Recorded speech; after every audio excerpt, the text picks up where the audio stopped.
আসসালামু আলাইকুম সুপ্রিয় দর্শক, এনসিবি টিভি ইউটিউব চ্যানেলে সকলকে স্বাগত জানাচ্ছি। প্রিয় দর্শক, দীর্ঘদিন পর আপনাদের সামনে একটি নতুন ভিডিও নিয়ে হাজির হয়েছি। আজকের ভিডিওতে আমরা আলোচনা করব 2025 সালে এসে আপনারা কিভাবে এস্তোনিয়াতে যেতে পারবেন এবং আপনারা জেনে থাকবেন যে পৃথিবীর ইউরোপের যে দেশগুলো আছে সেই দেশগুলোর মধ্যে সবথেকে ভিসা রেশিও যেই দেশটির ভালো সেটি হচ্ছে এস্তোনিয়া। তো বাংলাদেশ থেকে কিন্তু অনেকেই এস্তোনিয়াতে student visa, work permit visa, visit visa, even medical বিষয় যাচ্ছে। তো আজকের ভিডিওতে আমরা আলোচনা করব কীভাবে আপনি বাংলাদেশ থেকে এস্তোনিয়াতে যেতে পারবেন এবং যাওয়ার প্রসেস কত টাকা লাগবে এবং সরকারি অথবা আপনি নিজ উদ্যোগে কীভাবে যাওয়ার একটা পদ্ধতি রয়েছে সেই সম্পর্কে আজকের ভিডিওতে কথা বলবো। তাই পুরো ভিডিওটি অবশ্যই খুবই গুরুত্বপূর্ণ আপনাদের জন্য, তাই না টেনে দেখবেন এবং এখনও আমাদের চ্যানেলটি যারা সাবস্ক্রাইব করেননি অতি দ্রুত আমাদের চ্যানেলটি সাবস্ক্রাইব করে দিবেন এবং নিয়মিত ভিডিও পেতে পাশে থাকা বেল আইকন প্রেস করে যাবেন। তো চলুন দর্শক, কথা না বাড়িয়ে শুরু করা যাক। আপনারা জানেন এস্তোনিয়া হচ্ছে ইউরোপ মহাদেশের একটি দেশ। এস্তোনিয়াতে পৃথিবীর বিভিন্ন দেশ থেকে মানুষ কাজের জন্য এসে থাকে। এস্তোনিয়াতে সময়ের সাথে সাথে কাজের চাহিদা যেন বৃদ্ধি পাচ্ছে। এস্তোনিয়া থেকে ইউরোপের বিভিন্ন দেশে যাওয়া খুবই সহজ। তাছাড়া এই দেশটিতে কাজের অনেক সুযোগ সুবিধা রয়েছে, যার কারণে প্রবাসীদের জন্য এই দেশটি অনেক পছন্দের। আজকের ভিডিওতে আপনারা এই দেশের ভিসা পাওয়ার সঠিক যে উপায় এবং কত টাকা লাগবে যেতে সেই সম্পর্কে স্পষ্ট একটি ধারণা পেয়ে যাবেন। তো এস্তোনিয়াতে কয়েক ধরনের ভিসা ব্যবহার করে খুব সহজেই যাওয়া যায়, যার মধ্যে বাংলাদেশ থেকে যদি আপনি যে মাধ্যমগুলোতে যাওয়ার সুযোগ রয়েছে তা হচ্ছে ট্যুরিস্ট ভিসা, ওয়ার্ক পারমিট এবং স্টুডেন্ট ভিসা। এই ভিসাগুলো ব্যবহার করে ইউরোপের দেশ এস্তোনিয়াতে খুব সহজেই যাওয়া সম্ভব। তাহলে চলুন এবার জেনে নেওয়া যাক এস্তোনিয়ার এই 3 ধরনের ভিসা সম্পর্কে কিছু তথ্য। প্রথমে যদি আমরা এস্তোনিয়ার ট্যুরিস্ট ভিসা নিয়ে একটু কথা বলি, এস্তোনিয়াতে যারা ভ্রমণের উদ্দেশ্যে যেতে চান তারা এস্তোনিয়া ট্যুরিস্ট ভিসা করতে পারেন। মাত্র 80 ইউরো ভিসা আবেদন ফি প্রদান করার মাধ্যমে এস্তোনিয়া ট্যুরিস্ট ভিসা পাওয়া যায়। এছাড়াও এস্তোনিয়া ট্যুরিস্ট ভিসা পাওয়ার জন্য প্রয়োজনীয় সকল নথি প্রস্তুত করে অ্যাম্বাসির মাধ্যমে আবেদন করা যায়। তো এস্তোনিয়া সেনজেন ভিসার মাধ্যমে 30 দিন থেকে সর্বোচ্চ 90 দিন পর্যন্ত ভ্রমণ করা যাবে। এস্তোনিয়াতে ট্যুরিস্ট ভিসা নিয়ে যেতে হলে অবশ্যই ভ্রমণ করার 15 দিন আগে ভিসার জন্য আবেদন করতে হবে। এই জন্য ট্যুরিস্ট ভিসা দ্রুত পেতে হলে এস্তোনিয়া কনসুলেটের মাধ্যমে আবেদন করা যেতে পারে। এস্তোনিয়া ট্যুরিস্ট ভিসার প্রসেসিং হতে 15 থেকে 20 দিন মতোই সময় লেগে যায়। আচ্ছা, এখন যদি আমরা এস্তোনিয়া স্টুডেন্ট ভিসা নিয়ে কথা বলি, এই দেশটিতে পড়াশোনার জন্য যেতে হলে অবশ্যই এস্তোনিয়া স্টুডেন্ট ভিসা নিয়েই যেতে হবে। এস্তোনিয়া স্টুডেন্ট ভিসা পেতে হলে এসএসসি এবং এইচএসসিতে মিনিমাম 3 পয়েন্ট থাকা লাগবে। এস্তোনিয়াতে যারা স্টুডেন্ট ভিসায় পড়াশোনা করতে চান এবং তারা চাইলে এস্তোনিয়া স্থানীয় ভাষা ও ইংরেজি 2 ভাষার মাধ্যমে পড়াশোনা করতে পারবেন। এস্তোনিয়াতে যারা ইংরেজিতে পড়াশোনা করতে চান তাদের আইএলটিএস স্কোর অবশ্যই 5 থাকা লাগবে। এছাড়া এস্তোনিয়া স্টুডেন্ট ভিসা পাওয়ার জন্য বিভিন্ন বিশ্ববিদ্যালয়ের ওয়েবসাইট থেকে স্কলারশিপের রিকোয়ারমেন্ট অনুযায়ী আবেদন করা যাবে। এখন আসেন আমরা এস্তোনিয়া ওয়ার্ক পারমিট ভিসা সম্পর্কে কথা বলি, কারণ এই ক্যাটাগরির ভিসাটাই আসলে আমাদের বাংলাদেশের অনেকে চায়। তো আমরা এই বিষয় সম্পর্কে একটু ছোট করে কথা বলি। বর্তমানে Estonia work permit seasonal visa চালু রয়েছে, অর্থাৎ যে কাজের উপর এস্তোনিয়া এখন প্রচুর চাহিদা রয়েছে সেই কাজের জন্য শুধুমাত্র লোক নেওয়া হচ্ছে। এস্তোনিয়াতে ওয়ার্ক পারমিট ভিসার মাধ্যমে খুব সহজেই যাওয়া যাবে। এস্তোনিয়া ওয়ার্ক পারমিট ভিসা পেতে হলে এস্তোনিয়ার সরকারি চাকরির ওয়েবসাইটগুলোতে ঢুকতে হবে এবং সেখানে পছন্দ অনুযায়ী কাজের জন্য আবেদন করতে হবে। তারপর যেখানে কাজের জন্য কী কী শর্তাদি দিচ্ছে সেগুলো অবশ্যই আপনাকে পালন করতে হবে।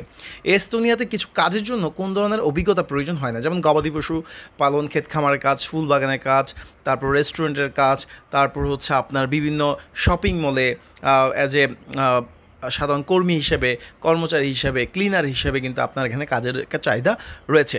আর বিশেষ করে দক্ষ কর্মীদের একটা বেশি প্রাধান্য দেওয়া হয়ে থাকে। তাই এস্তোনিয়াতে যদি কাজের বিষয় নিয়ে যেতে চান তাহলে অবশ্যই নির্দিষ্ট কাজ দেশ থেকেই শিখে যাবেন। যদি আপনার কাজের দক্ষতা খুব ভালো হয় তাহলে এস্তোনিয়াতে বেতনের পরিমাণ অনেক অনেক বেশি হবে। আচ্ছা, এস্তোনিয়া ভিসা নেওয়ার জন্য কিছু প্রয়োজনীয় কাগজপত্র লাগবে।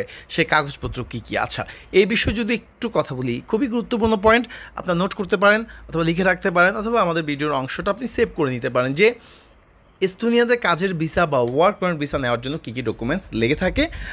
তো প্রথমত আপনার 6 মাস মেয়াদি পাসপোর্ট প্রয়োজন হবে, একটি বৈধ পাসপোর্ট, এনআইডি কার্ডের ফটোকপি, আবেদনকারী ব্যক্তির পাসপোর্ট সাইজের 4 কপি ছবি, ইন্স্যুরেন্স পলিসি, অন্য কোনো দেশে ভ্রমণ করেছেন কিনা তার প্রমাণপত্র, বিমান টিকিটের ফটোকপি, এছাড়াও পুলিশ ক্লিয়ারেন্স থেকে মেডিকেল সার্টিফিকেট সহ ইম্পর্টেন্ট কিছু ডকুমেন্টস আপনার থাকা লাগতে পারে। এস্তোনিয়া ওয়ার্ক পারমিট ভিসা যেতে হলে এই ডকুমেন্টগুলো অবশ্যই থাকতে হবে। তাছাড়া অতিরিক্ত কিছু ডকুমেন্ট লাগে, তাহলে কনসুলেটের মাধ্যমে আপনাকে তা জানিয়ে দেওয়া হবে। এখন আসলে অনেকেরই একটা প্রশ্ন রয়েছে যে ভাই, আমরা যে কোনো দেশে যাওয়ার পূর্বে আসলে ওই দেশে কী কী কাজ চাহিদা রয়েছে সেই কাজ সম্পর্কে জানতে চাই। অবশ্যই আপনি এস্তোনিয়াতে যাওয়ার পূর্বে সেই দেশের কোন কাজের চাহিদা বেশি সে সম্পর্কে একটু ধারণা পেতে পারেন আমাদের ভিডিওর মাধ্যমে। যারা এস্তোনিয়াতে ওয়ার্ক পারমিট ভিসা নিয়ে কাজের উদ্দেশ্যে যেতে চান তারা চাইলে কনস্ট্রাকশন কোম্পানিগুলোতে গিয়ে কাজ করতে পারেন।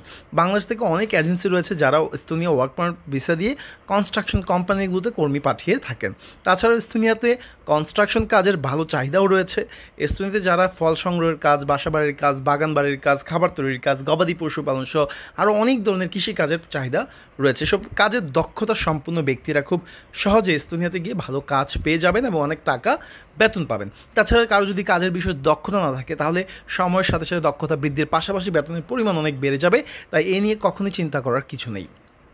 আচ্ছা, এখানে খুব কমন একটি প্রশ্ন আসে যে এস্তোনিয়াতে কাজের বেতন কত। আসলে বেতনটা ডিপেন্ড করে কাজের দক্ষতা, অভিজ্ঞতা এবং আপনি কতদিন ধরে ওই দেশে রয়েছেন সেটার উপরে। আমি যদি একদম নিম্ন মানে যে পদের কাজগুলো আছে যেমন কনস্ট্রাকশন ওয়ার্কার, তারাও কিন্তু মান্থলি 70,000 অর্থাৎ আপনার প্রায় 70,000 টাকা থেকে শুরু করে 80-90 হাজার টাকা পর্যন্ত ইনকাম করতে পারে। এছাড়াও আরও কিছু কাজ আছে যেগুলোর বেতন আসলে 1 থেকে 1.5 লক্ষ টাকা পর্যন্ত হায়েস্ট হতে পারে। যাদের শিক্ষাগত যোগ্যতা ভালো রয়েছে এবং কোনো কাজের বিষয়ে ভালো অভিজ্ঞতা রয়েছে তারা এস্তোনিয়াতে গিয়ে অনেক বেশি টাকা আয় করতে পারবেন।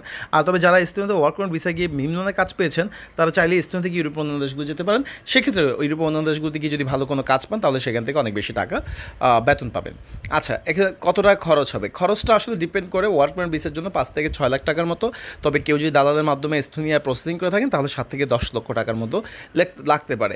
আর দালালের মাধ্যমে এস্তোনিয়া ওয়ার্ক পারমিট ভিসা করার অনেক ঝুঁকি রয়েছে। বর্তমানে এস্তোনিয়া ভিসা ফি হিসাবে 120 ইউরোর মতো নেওয়া হচ্ছে।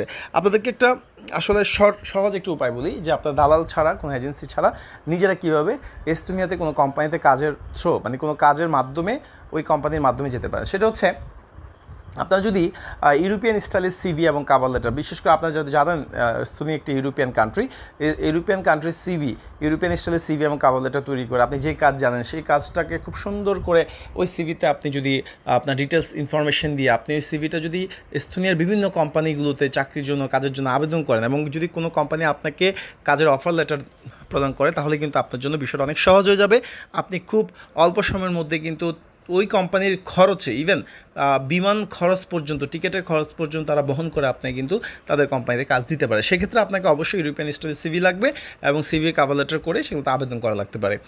অনেকে আমাকে বলে থাকেন যে এই সিভি এবং কাভার লেটার আমরা কীভাবে করবো, অনেকে তো করতে জানে না। তো তাদের উদ্দেশ্যে বলবো, যদি আপনারা সিভি এবং কাভার লেটার করতে চান তাহলে আমাদের এই ভিডিওর ডিসক্রিপশন বক্স অথবা কমেন্ট বক্সে আমাদের নাম্বার দেওয়া থাকবে, হোয়াটসঅ্যাপ নাম্বার, শুধুমাত্র হোয়াটসঅ্যাপ, কেউ সরাসরি ফোন না দিয়ে হোয়াটসঅ্যাপে মেসেজ দিতে পারেন আপনার সিভি লাগবে কি না। যদি লাগে হোয়াটসঅ্যাপে আমাদেরকে মেসেজ দিলে আমরা চেষ্টা করব আপনাদেরকে একটি মানসম্মত ইউরোপিয়ান স্টাইলের সিভি এবং কাভার লেটার করে দেওয়ার জন্য। তো যাই হোক, আজকের ভিডিওটি আসলে আর বেশি বড় করতে চাচ্ছি না। তো এখন অনেকেই জানতে চান যে আসলে বাংলাদেশ থেকে কিভাবে মানে আবেদন করে আপনি যেতে পারেন দূতাবাসের।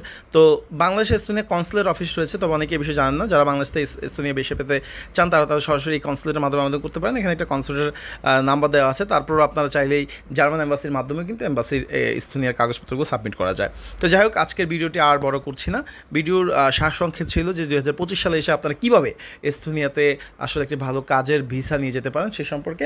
আশা করি আজকের ভিডিও যে ইনফরমেশনগুলো রয়েছে সেগুলো আপনার উপকারে কাজে লাগবে। আবার একটি কথা বলে যাচ্ছে, আমরা কোনো এজেন্সি অথবা কোনো দালাল বা অথবা কোনো এ ধরনের প্রতিষ্ঠান না। আমরা শুধুমাত্র আপনাদের আসলে জানার উদ্দেশ্যে, আপনাদের আসলে এই বিষয়ে অনেকে জানার আগ্রহ থাকে, তাদের সে আগ্রহ পূরণের উদ্দেশ্যে কিন্তু আমরা বিভিন্ন ইনফরমেশনগুলো দিয়ে থাকি। বিভিন্ন দেশের, ইউরোপের বিভিন্ন দেশ বা মধ্যপ্রাচ্যের বিভিন্ন দেশের যে ভিসা সম্পর্কিত যে তথ্যগুলো আছে সেগুলো আমরা প্রদান করে থাকি। যদি ভিডিওটি দেখে সামান্য 1% যদি আপনি উপকৃত হন তাহলে অবশ্যই আমাদের চ্যানেলটি সাবস্ক্রাইব করবেন, ভিডিওটি শেয়ার করবেন, লাইক কমেন্ট আপনার মতামত জানাবেন আর আমাদের পাশে থাকবেন। আর সকলের সুস্থতা কামনা করে আজকে ভিডিওটি এখানে শেষ করছি। সকলে সুস্থ থাকবেন। আসসালামু আলাইকুম ওয়া রাহমাতুল্লাহি ওয়া বারাকাতুহু।